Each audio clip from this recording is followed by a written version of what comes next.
Hey, what's up, Evan here. This is just a short video, short update to talk about the 3 student pillars. And as you can see, I'm in a triangle right here, and there's 2 on the top and 1 below. So 1 below is the most important factor, alright? If you have these 3 factors, I'm sure you can achieve anything you want to achieve effectively and efficiently. Okay, so let's start from the top. Let's go from this one. Okay, so firstly, if you want to learn and achieve anything, you need to first know the theory, and from the theory you need to first understand the content. And I think a lot of education space or schools, they just teach this one. Okay, they just teach this one, they just teach the content, they don't really teach you anything else.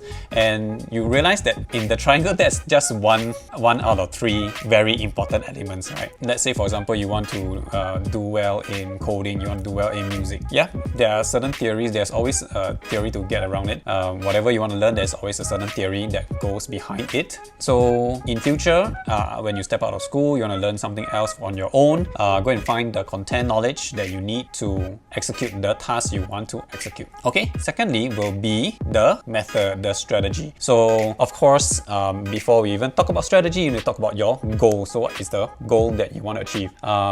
Maybe you want to study coding, or now it's very popular, vibe coding using AI, right? What is it that you want to achieve at the end of the day? What you want to get out of it? So in school, of course, you want to clear your national exams properly. You need the right method, the right strategy for it. So my method and my strategy is always very simple. I have shared in my speedrun video. You can go and see at the top right corner. So read everything, then go through the papers, the real papers, right? The real questions that you will be exposed to in the exam scenario. Go and see what kind of level is being pitched at. Go and find out how to do them. Go and do them once. Getting wrong is fine. Learn from mistakes. Go and execute the rehearsed setting again, which means to say, if you have done 2023 paper, you scored maybe 40 points, fine, so be it. There are 60 points to learn from. So go and look at the answer scheme, go and see where you got it wrong, and attempt that 2023 paper again and see if you can score again. And through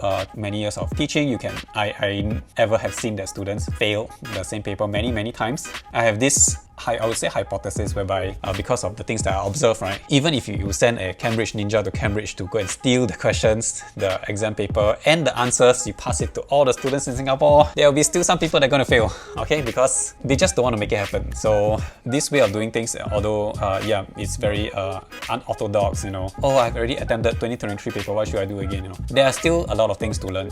There's a lot of value to do the same paper again in the same exam setting, same exam scenario, right? And I'm sure you're very curious to find out what's the last one, the last most important factor in this triangle, and that is personal drive and personal motivation. This is something that nobody can inculcate into you other than you yourself. So for example, let's say we are talking about sports, right? I have really no interest and no motivation, no drive for sports like, say, bouldering, like baseball, like basketball. Even you give me the best method, the best content strategy, and the best content, the best strategy, is something that I don't really like to do. Or like what, flower arrangement, paper cutting, this kind of, it's not things that I despise. It's just like I don't like them. I don't have the drive, I don't have the motivation to go and make it happen. So I have seen I as an educator, or I can provide the best content, I can provide the best strategy, but I cannot provide this. I cannot provide motivation, I cannot provide drive. It's something that has to be given by the students themselves. So I don't even have to share my observations or through my students.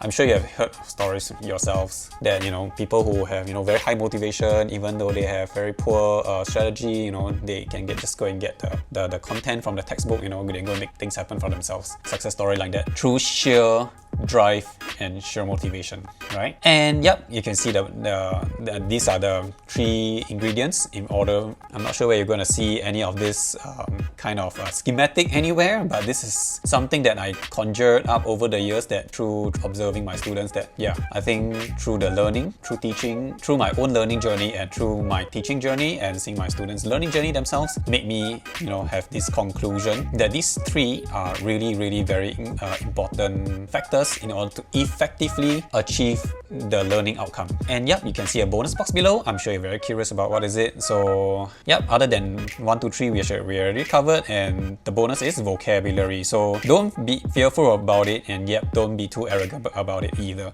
So we are already living in what, 2026 and above, right? Depends on what year you're watching this. Words are just words. Even if when I'm a student, words are just words. You can always go and find out on the internet. Don't have to be so scared about it.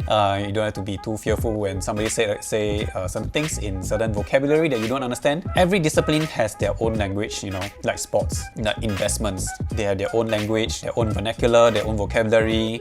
Go and figure out what they mean, and don't let vocabulary stop you, or don't let vocabulary think that you are invincible. So I talk about astringent and beta carotenes like during my youth, and there are people who tell me that, oh, lemon is very good for you. It's astringent, So I say, I don't know astringent, so I really didn't know what's the meaning of it that time. So I said, what's the big deal of being an astringent? What's an astringent? The person can answer. So you see, it's just a lot of times people are just throwing vocabulary to make themselves feel good and sound smart. So astringent is just being the ability to push oil away. That's about it. And beta carotene, one school assignment, somebody just asked me to put this inside just to sound smart because of something to do with carrots and I think. So not that we needed to explain anything about it, but just to sound smart. So oh well, go and find out what does beta carotene means. Okay, drop it down in the comments below. And that's all for this very simple sharing. Remember, the theory, the method, and most importantly, the drive are 3 very important factors to learn to accomplish new skill sets. If you like this video, do like and subscribe, and I will catch you in the next video. You will like this one. I will see you there.